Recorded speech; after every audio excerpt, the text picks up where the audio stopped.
Berikutnya saya akan menjelaskan tentang to-do, yaitu kode ini digunakan untuk membuat kelas to-do yang mempresentasikan suatu data to-do. Kelas to-do memiliki variabel counter yang berfungsi untuk menghitung jumlah to-do, yang membuat dan memberi ID otomatis. Suatu objek to-do dibuat fungsi init untuk mengisi ID judul dan status selesai atau belum. Metode generate ID digunakan untuk menambahkan nilai kantor dan menghasilkan ID baru. Metode getTotalCreate digunakan untuk mengetahui total to-do yang sudah dibuat. Metode str digunakan agar data to-do bisa ditampilkan dalam bentuk teks yang rapi berisi ID, judul, dan status. Berikutnya, to-do repository. Kode ini berfungsi sebagai tempat penyimpanan pengelolaan data to-do. Kelas to-do repository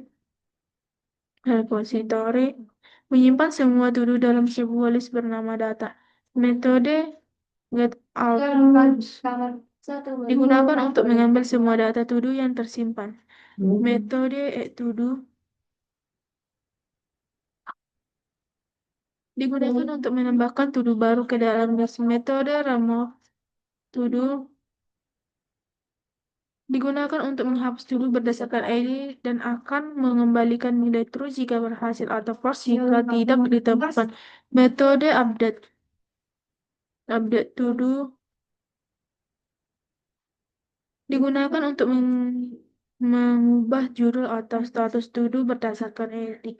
Selanjutnya, metode searchToDo digunakan untuk mencari to-do berdasarkan kata kunci pada judul. Selanjutnya, metode searchToDo digunakan untuk menemukan to-do berdasarkan ID judul atau status. Berikutnya, to-do service. Kode ini berfungsi sebagai penghubung antara tampilan view dan penyimpanan data repository pada aplikasi to-do.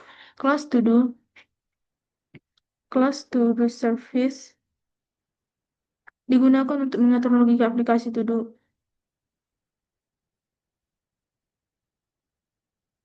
Berikutnya, metode addToDo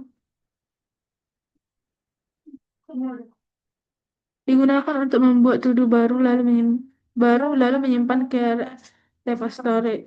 Berikutnya, removeToDo digunakan untuk menghapus to-do berdasarkan ID dan akan menampilkan pesan jika to-do tidak ditemukan. Berikutnya, updateToDo digunakan untuk mengubah judul dan status to-do berdasarkan ID. Berikutnya, metode searchToDo digunakan untuk mencari to-do berdasarkan kata kunci dan menampilkan hasilnya. Berikutnya, metode sourceToDo digunakan untuk mengurutkan to-do sesuai kriteria yang dipilih. Berikutnya, input utils. Kode ini digunakan untuk mempermudah penampilan input dari pengguna. Kelas input untuk berfungsi sebagai kelas bantuan. Metode input adalah metode statis yang menampilkan teks petunjuk lalu mengambil input dari pengguna. Jika pengguna tidak mengetik apapun, metode ini akan mengembalikan string kosong. Berikutnya, to-do view. Kode ini berfungsi sebagai tampilan view aplikasi to-do yang berinteraksi langsung dengan pengguna. Kelas to-do view menampilkan menu dan menerima input dari pengguna. Metode showToDo menampilkan menu dan menerima input dari pengguna. Metode addTo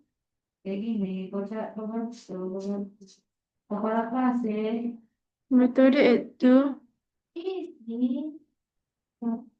Digunakan untuk menambahkan to-do baru. Metode remove to-do digunakan untuk menghapus to-do berdasarkan edit. Metode update to-do digunakan untuk mengubah judul dan status to-do. Metode search to-do digunakan untuk mencari to-do berdasarkan kata kunci. Dan metode source to-do